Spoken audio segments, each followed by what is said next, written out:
stand by for action.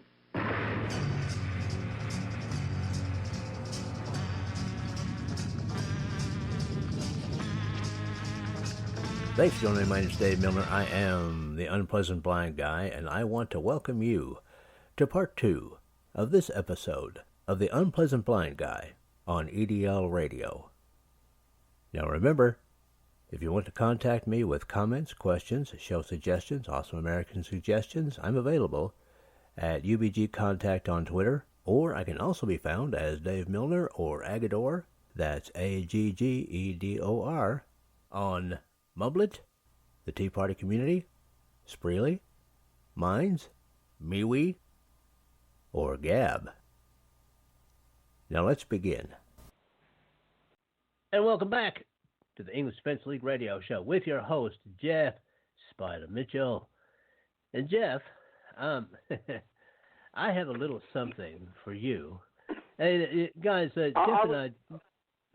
Go ahead, brother. Yes, Go ahead. I'll just let you know I was back. Sorry, I had a quick toilet stop there. Just got back in his feet.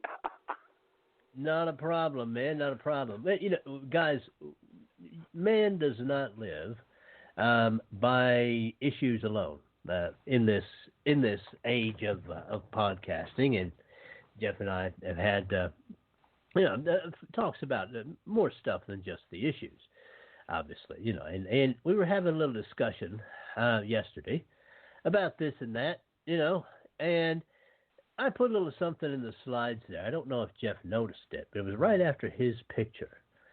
And I found a little something else, Jeff. This lasts just over a minute. Here you go, brother. This is just for you and for anybody else in the UK that happens to remember this. Here we go.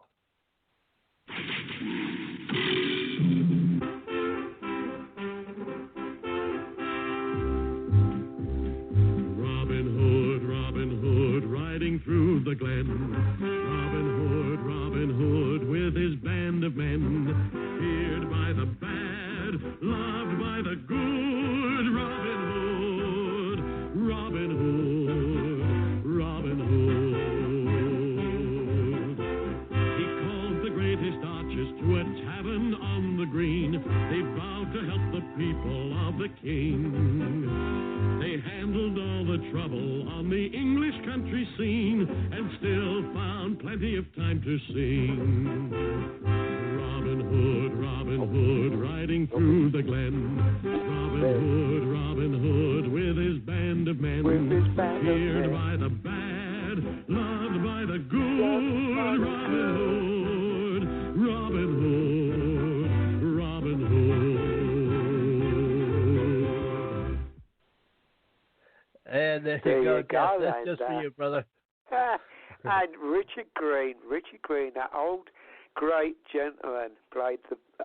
I'll never forget it. Ladies and gentlemen, Dave, we went down memory lane. Me and Dave, Davy Crockett, Robin Hood, you know, Rinsing Sin, wasn't it, Dave? And sometimes we do that. We have a delve down memory lane. It's nice now and again, isn't it, to look back and you see how things was then and the world in turmoil now. Was it quite a world back then, Dave? I think so. During the 50s. I mean, it was just after about, I was growing up I was born in 51, so it was probably about six years after the war. But it was, everything had quieted down. Things were getting back to normal. There were still places that were being built up after the bombing, this, that, and the other, you know. But it just seemed it was not a hostile place like we live now. You know, different towns, different cities have become very hostile to the indigenous people.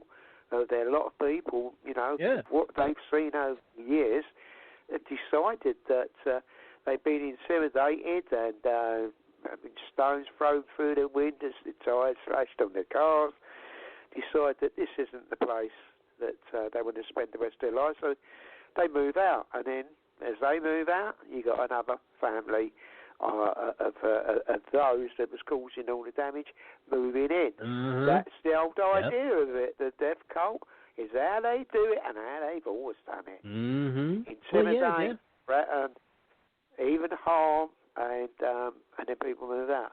But no, it was, I've got to admit, we come from a time that we wouldn't have even been, I was too young to even think about things that we discuss these days, Dave. Oh, God, didn't exist back in I didn't even think about things like that, you know.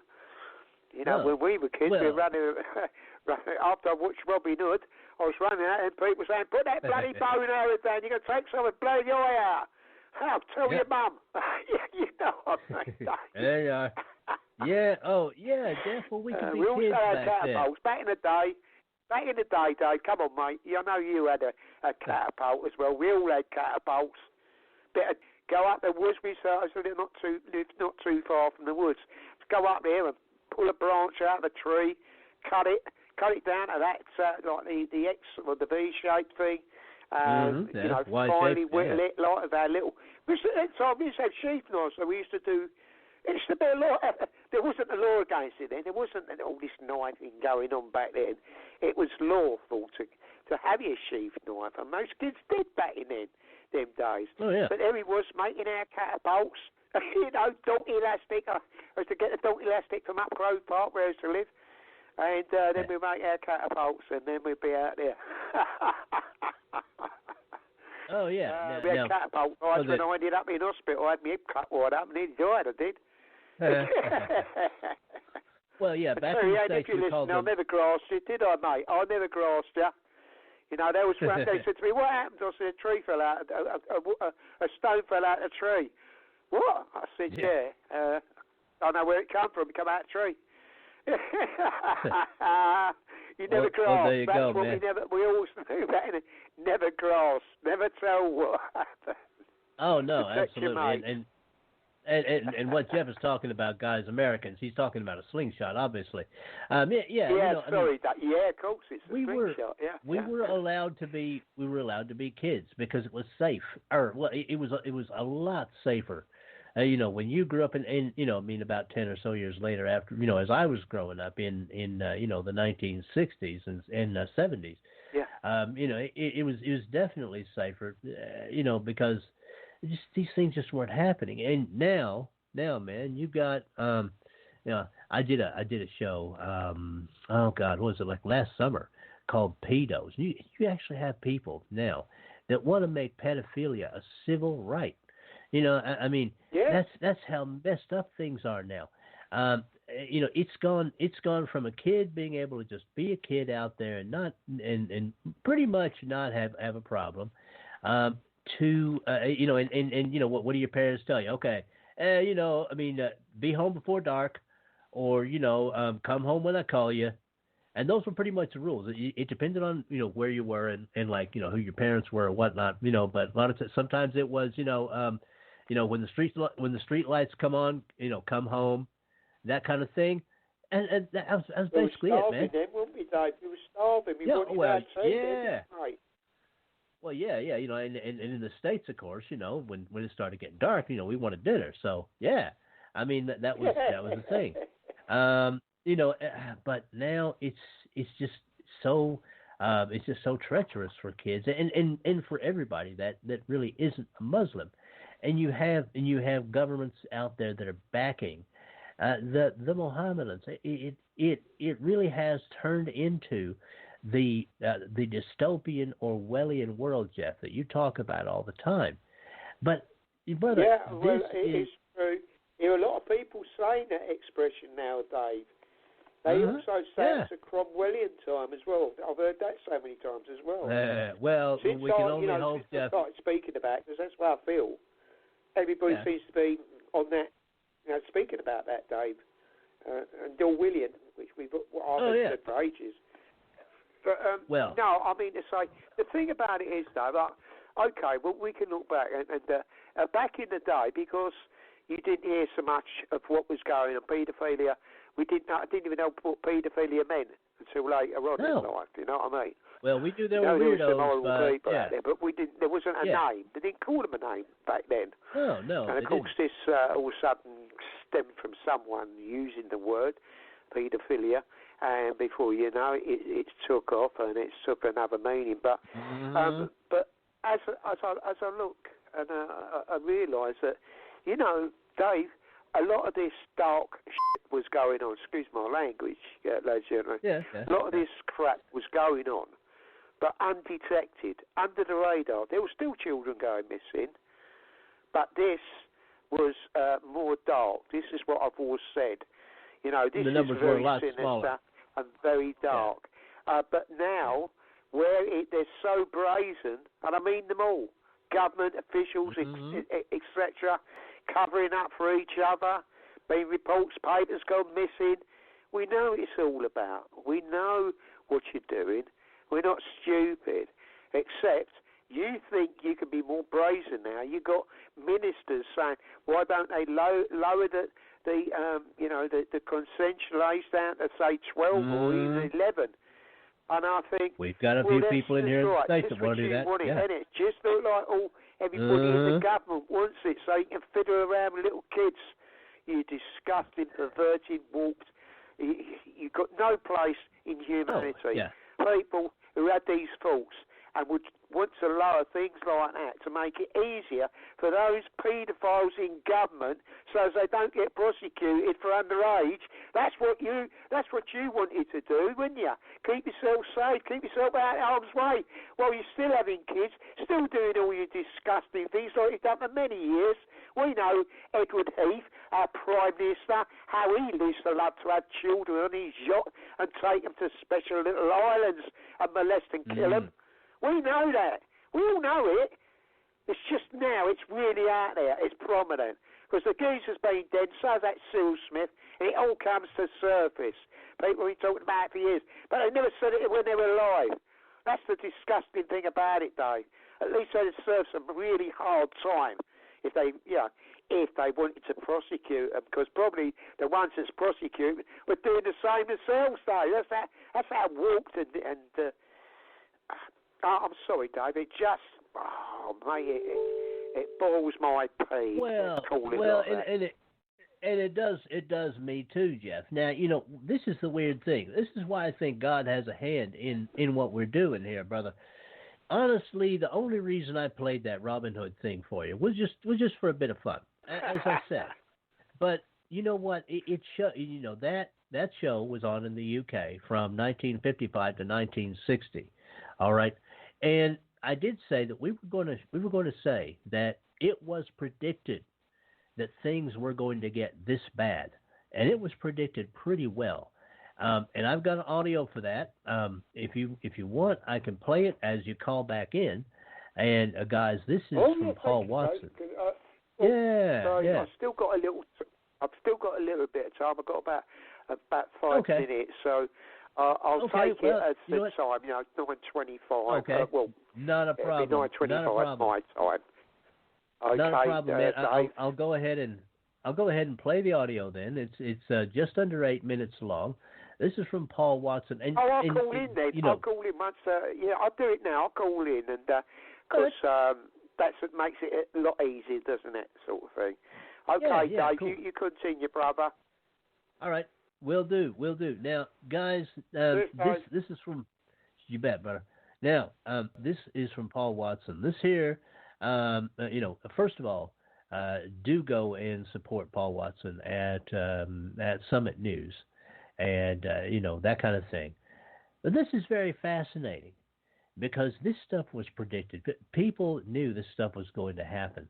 And for those of you out there who were into computers and into some other stuff like this in the 1980s, you'll understand this.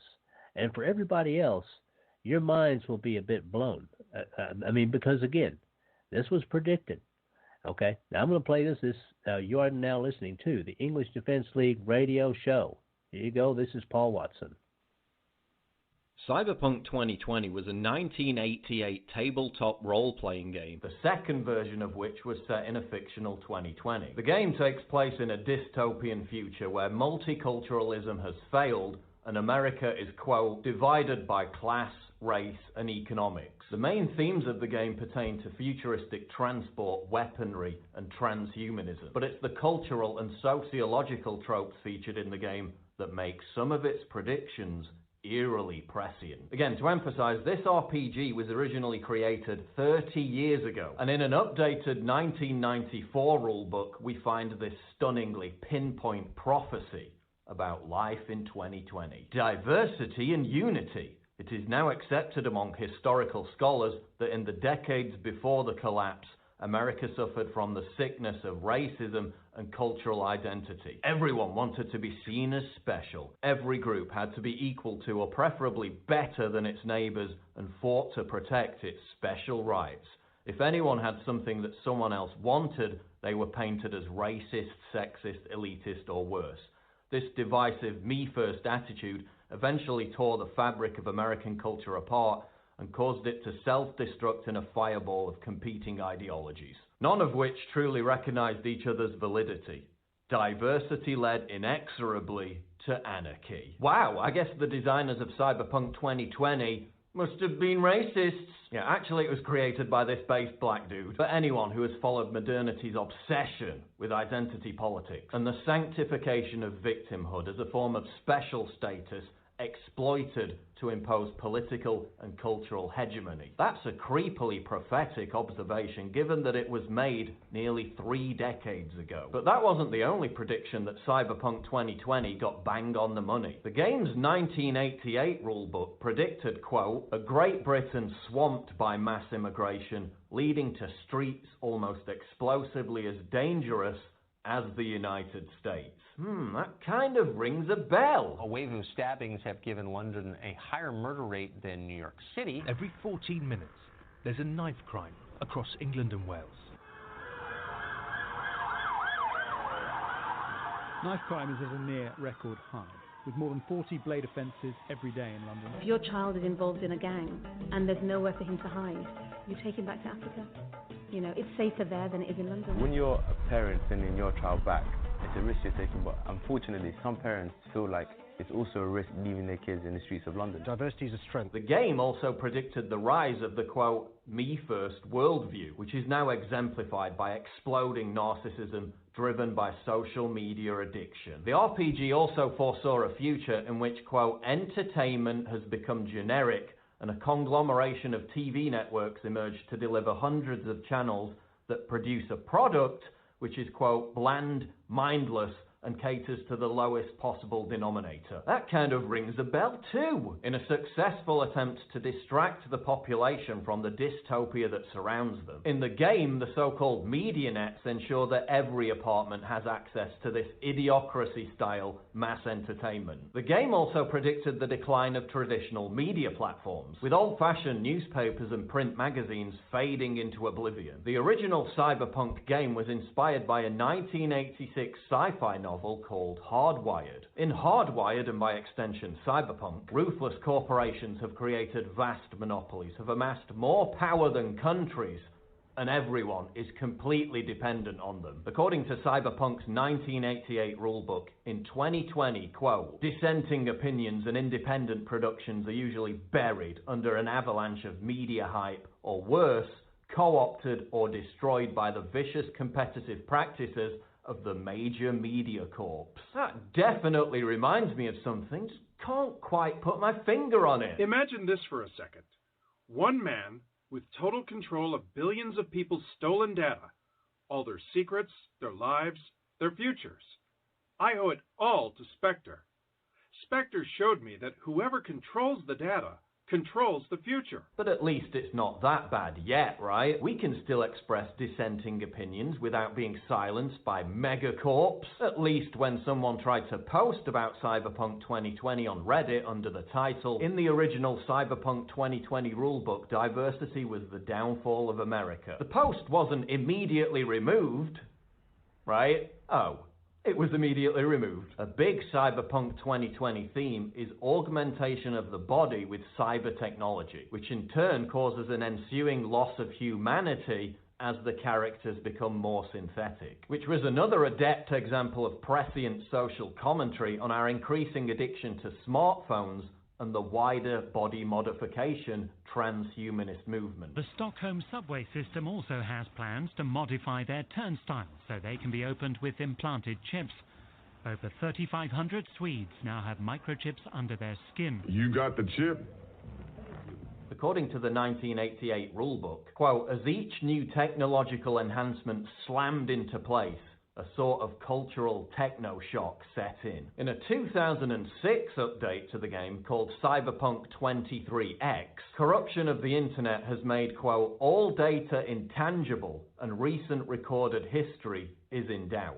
Again, this speaks to the contemporary lurch towards internet censorship and digital book burning, in addition to fears over fake news. This update also accurately predicted the rise of deepfake technology, misleading people about the nature of reality, and the power of memes to influence culture and society. Cyberpunk 2077, a new video game starring Keanu Reeves, based on the original RPG, is set to be released next year. In the game, the metropolis of Night City is divided up into 6 different regions. One is the domain of elitists, another of criminal gangs, and another of immigrants. In other words, diversity and integration appears to have failed.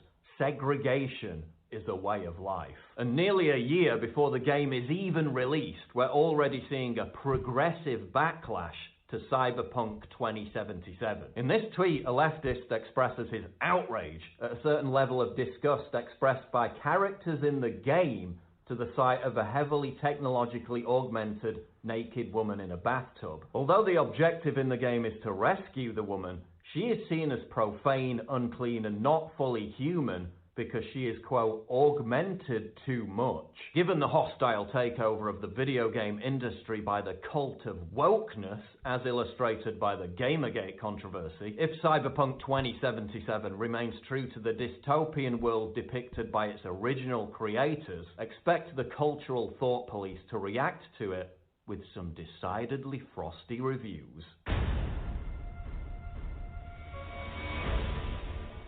It's absolutely crucial for us to stay in touch that you subscribe to my free newsletter right now at summit.news/newsletter. Link in description. There you go, Jeff.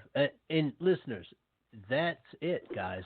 This was predicted not only by Orwell and not only by Ray Bradbury, but it was predicted in games. Today was predicted. This was 1988, Jeff. At least in the United States, I consider 1988 to have been a high point for my country. We were doing well economically. Ronald Reagan was president. Everything was going great. But even I could see that things were just on the verge of beginning to fall apart. And so could these guys. What do you think, man? Well, it's quite obvious that the path that I was talking about would eventually become a reality, because that is basically what it's saying. You know, that the things that we looked with interest and intrigue, you know, games and films of the day. Now you're living in that sort of a reality. It's like you know, science fiction be made to be a reality step forward, which is a nightmare. Now, I think someone said this many years ago, that the way that it's heading is something that you can't even think about. You can't comprehend. Comprehend. Comprehend. That's there you go. Yeah. It's another word that at least I'll put in place about. Anyway, but it is become science fiction, Ray Bradbury, Orwell, all mixed into one, with a total, maybe, you know, you could have probably written a science fiction story back in the 70s, early 70s, like today, which would have probably people say, no, it'd never get like that. No, certainly. They read it anyway, and then they think, my goodness, they're living today. They go, wow, that book I read, it says it all, didn't it? It's quite obvious people got vision of the way that the world is changing and the way it's changed. And unfortunately, we've seen this this rush to I don't know what you call it, to total like lemons over a cliff, isn't it? With society. When you look at the left side of society, it's like lemons throwing themselves off the cliffs and trying to get us all to go with them. But some of us have got more common sense than these lemmings, because that's all they are. They're oblivion. They think that they're untouchable, don't they, Dave? They think they're impregnable. They just can't. Things are not going to affect them. You're going to be the first. You're going to be the first, because you know what? You just don't know how to survive. You do not know when any sort of conflict comes up. If it's on your own shores and that, you won't know how to deal with it. When they come knocking on your door, dragging you out, you're going to stand there crying, saying, "Please don't hurt me." It don't matter what you say. These people, you are just the infidel, the kuffar, and you will just be just like another trophy for them. So, unfortunately, that's where we're leading these people, and they come running and crying to us about it. It's well, we told you it's going to happen, and all this crap you've given us over the years, what you want us to help you. But knowing us, Dave, we don't believe in seeing our fella, people suffering. We'll probably defend it, even though they've been on track. Exactly. And God knows what else they've been doing over the years. But it's what we do. We do believe in common sense will prevail. But also, these people haven't got common sense. With them, it never prevail with them. Unfortunately, they would meet a reality hard, head on. And it'd be like a slow, tragic crash. They will not know what's going on or how to deal with it, and they'd be too busy in the basement hiding under, I don't know, a few boxes and that, trying to get away from it all. But it will still affect them. Even if you hide under there, people still throw petrol bombs through your window and burn you alive. Come on, get into the program, because that's what could happen. We know. We've seen what it's like. We've seen other countries, haven't we? Descending to total chaos and and that could happen so easy. Well, it's just happening, like that, Jeff. a That's the little problem. flicker of flame, and before you know it, we could see something like we had in riots where David Cameron come up, where a lot of EDL lads was out there on the streets protecting the towns and cities, and he come out and slagged us up, protecting the people, our communities, and he was just quick, he just got back off holiday. He wanted to show off his tan to the Parliament. Look at my tan, and then slagging us off, And with the old built at time, nowhere to be seen when all these riots was going on, people jumping out of windows, this, that, and the other, with buildings ablaze, whole big shopping thing been burnt down. It's been there for 100 years. We see it unfold. I remember my sister being in touch with me. She said, I've had my friend, she's barricaded herself in. This was down at Lewisham, Dave, when it was all rioting down there, it was really, really bad. Yeah. They don't seem, these people don't understand that it affects you. It affects you. If people like us, if I was young enough, I'm fit enough, I'd be out on the streets protecting us as well. Yeah. But that's what it's all. But we get slagged off. We got slagged off simply because the police weren't doing their job. We stepped in and done what the police should have bloody done, because they were too busy hiding, run, hide, selling. You know what I mean? Typical of what they're like today. That's what we saw. Certainly. That's what we saw, Dave. Yeah. And of course, I was in part, or David Cameron, as he say, he was in Spain or somewhere like that, fiddling while London burned. You know what I mean? But it weren't just London. It was across the country, Dave. It was them going, mate. I thought, scared to listen to see what other towns and cities have come under all this attacks and the looting and, all the things that was going on.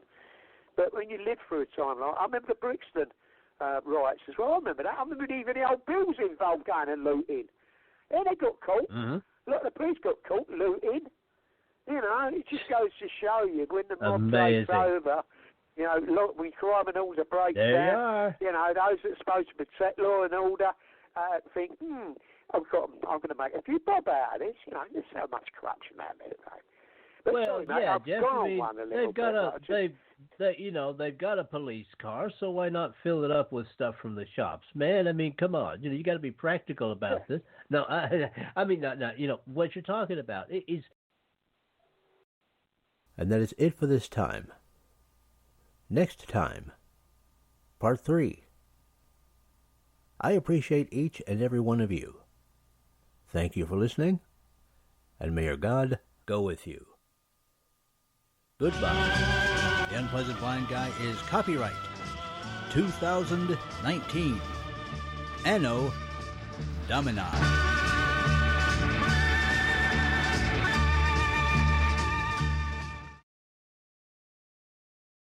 Now for Dave's Canes. Extras that help you navigate the new media world. Conservative media done right. You're listening to the SHR Media Network. Hey, this is Michael Wright. And I'm Shannon Wright. Join us for The Right Way with Shannon and Mike, Monday through Thursday from 7 to 9 a.m. right here on SHR Media. Why are they joining us? For fun things like sports, politics. Oh, maybe some news and entertainment? And all kinds of other things. Money and recipes and events, all kinds of stuff. Yeah, so join us Monday through Thursday, 7 to 9 a.m. here on shrmedia.com.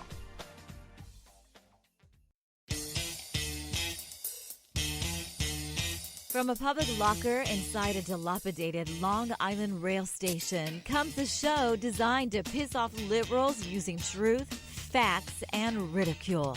The Lid Radio Show, featuring the conservative voice from the People's Republic of New York, the Lid himself, Jeff Dunitz. Tune in every Wednesday at 2 p.m. Eastern, 11 a.m. Pacific on the SHR Media Network. Go to shrmedia.com. At Lid Radio, we fight for the truth, justice, and a good kosher T-bone. If you don't listen, Hillary Clinton might sneak into your bedroom in her housecoat late at night and blame you for her election loss. It's the Lid Radio Show with Jeff Dunitz.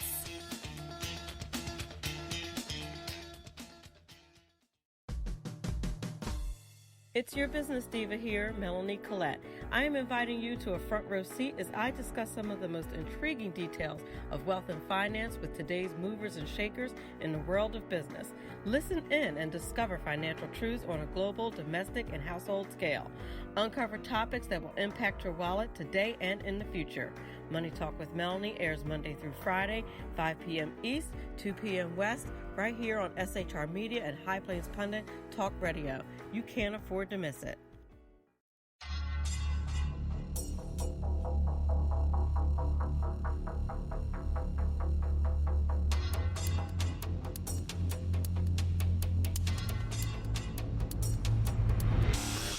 The new show on the SHR Media Network, Sackheads Against Tyranny. On shrmedia.com. Go there quick like a bunny, 11 p.m. Eastern, 8 p.m. Pacific every Wednesday. Live and direct on the SHR Media Network. shrmedia.com. Be there.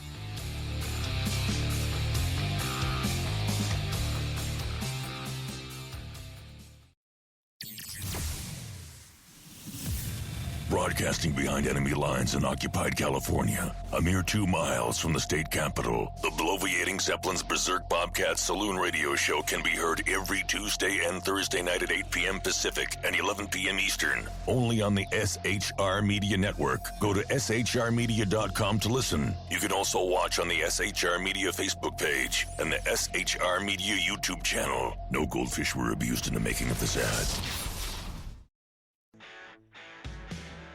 Hey girls, Carry Girl Gear is here. More and more women every day are concealed carrying, participating in competitive shooting, and getting firearms training. It's not a boys' club anymore, and we don't have to shop in their stores anymore either. Finally, a cool and unique clothing line just for women.